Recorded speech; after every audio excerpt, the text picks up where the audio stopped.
ये क्वेश्चन है example number 15। सो ये कहता है a spark passes in air when the potential gradient at the surface of a charged conductor is 3 into 10 raised to the power 6.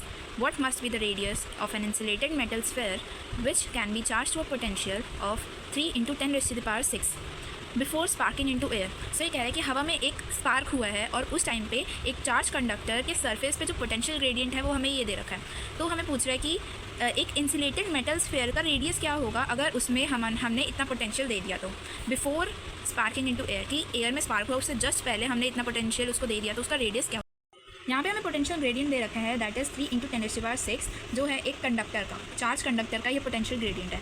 और यहाँ पे एक पोटेंशियल दे रखा है एक इंसुलेटिंग मेटल स्फेयर का दैट इज़ 3 इंटू 10⁶। अब हमें पता है कि E = V/R, तो उससे हमने इसकी इलेक्ट्रिक फील्ड इंटेंसिटी हमने निकाली 3 इंटू 10⁻⁶/R।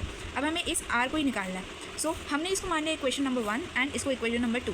सो बुक में आपने देखा होगा कि इन दोनों इक्वेशन को इक्वेट कर देते हैं, बट समझ नहीं आता कि इक्वेट क्यों किया है। सो इसमें एक हमारा टॉपिक आता है समझने के लिए कि जो एयर हो break downs and become electrically conducting, मतलब कि पहले तो वो एकदम इंसुलेटिंग है, उसमें कोई भी चार्ज पास नहीं कर सकता, बट जब हम उसकी एक मैक्सिमम लिमिट को क्रॉस कर जाते हैं, वो अपनी मैक्सिमम लिमिट को क्रॉस हो जाता है, तब वो एक ब्रेक डाउन कर जाता है और उस इलेक्ट्रिकली कंडक्टिंग बन जाता है, अपना इंसुलेटिंग वो बिहेवियर शो करना छोड़ देती है।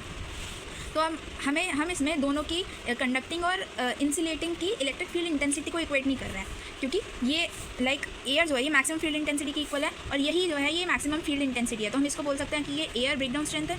तो हम एक्चुअल में इन दोनों की इंटेंसिटी को इक्वल नहीं कर रहे हैं, हम एयर ब्रेकडाउन स्ट्रेंथ को इक्वेट कर रहे हैं इंसुलेटिंग के इंटेंसिटी से, क्योंकि अगर स्पार्क हो रहा है तो दोनों की जो इंटेंसिटी होगी वो इक्वल ही होगी, इसलिए हमने इन दोनों को इक्वेट किया है that air breakdown stress is equal to that intensity of the insulating sphere.